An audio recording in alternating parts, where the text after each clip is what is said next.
First tonight, millions of people across the country are now eligible for their Pfizer COVID-19 booster shot. Federal officials approved it for a select group of people just last week. Thanks for joining us. I'm Megan O'Rourke. And I'm Adam Arrow. Dayton 24/7 Now's Chelsea Sick talk with public health departments about when you can get your shot. She's live now with what she learned. Chelsea?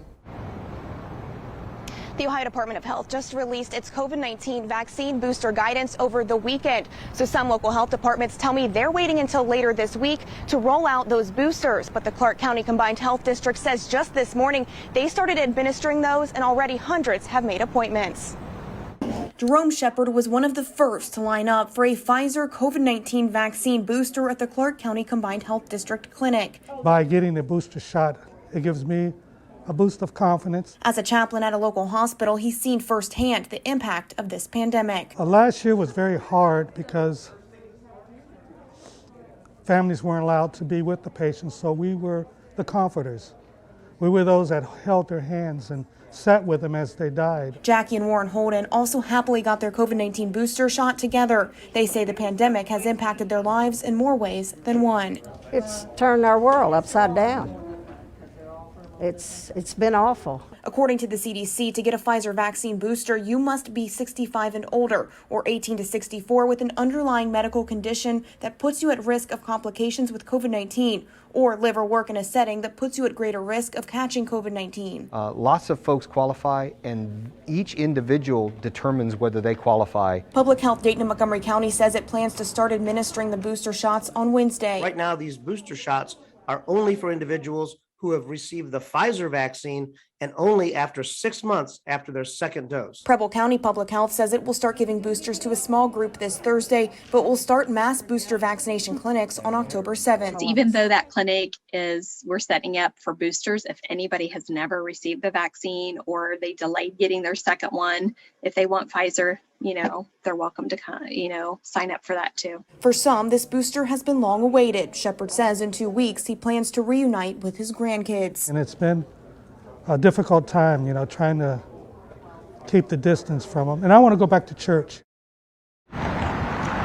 Now, there's no word yet on when a Moderna or Johnson & Johnson booster shot could be made available. But whether you're looking to get your first shot or your third shot, we have a link to make a vaccine appointment right now on Dayton247now.com. Just click on this story on our homepage. Reporting live in Dayton, Chelsea Sick, Dayton 24/7 Now News. Natalie, thanks so much. Tonight, the Ohio Hospital Association reports hospitals are in dire situations. They're facing debilitating staffing shortages during the Delta surge as staff vaccine mandates are quickly approaching. Dayton 24/7 Now's Allison Walker speaks with local doctors about the impact they expect it to have on care.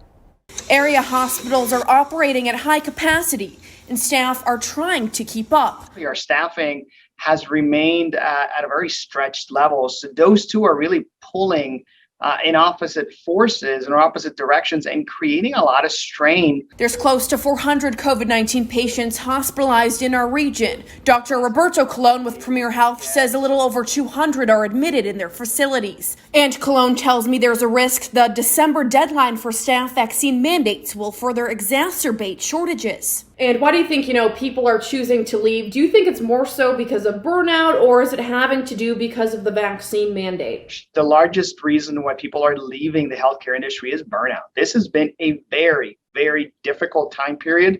Area hospitals say they're not canceling elective procedures yet, but rescheduling some.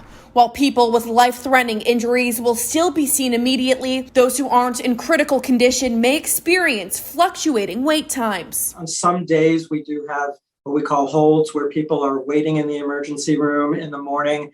They've been there overnight waiting to get into a bed. While Dr. Jeffrey Weinstein with Kettering Health Network says travel nurses and overtime are helping to bridge staffing gaps, he doesn't expect the vaccine mandate to have a major impact. All networks and hospitals around the country are expecting a small number of staff to leave. But when you look at the data from around the country, it's typically been 1%. While the Ohio National Guard tells me they aren't stepping up to reprieve hospitals just yet. If things continue to increase, everybody's going to reach their limit. So no, it's not sustainable. Reporting for Dayton 24/7 Now News, I'm Allison Walker. This morning, the Ohio Department of Health is working on a rollout plan now that the first COVID booster shot is ready to go. Dayton 24/7 Now's Alex King is live for us this morning with who is now eligible and when you can sign up to get that extra dose. I'm here outside of Public Health Dayton and Montgomery County, right across the street actually from the downtown vaccination site. Now, the Ohio Department of Health released information over the weekend about who specifically is eligible for the COVID-19 booster shot. Now, it can be given to those who are 65 and older, nursing home residents, and those ages 50 to 64 who have chronic health problems such as diabetes. Those 18 and older with health problems can decide for themselves if they want the shot. I spoke with Public Health Dayton and Montgomery County Dan Cefaletto about this. He said they plan to release more information in the next couple of days. Whatever the Ohio Department of Health sets for the state, that's the procedure we'll be using. So we just have to wait for the go-ahead and the confirmation from them to be able to begin that. But we do have the planning ready. We do have sites and locations ready. We do have staffing ready to be able to handle that. So we should be well on our way once we get that official word. Once registered, people who are interested in receiving the booster are encouraged to bring their vaccine card to their appointment.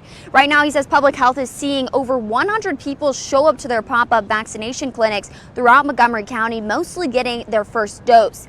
He said since beginning the $100 gift card incentive, they're seeing a big increase in numbers coming through. And of course, as soon as we learn any new information about the registration process, we'll update you on air and online at Dayton247now.com. Stick with us because we're going to hear more from public health officials about the process and what specifically you need to know about the shot.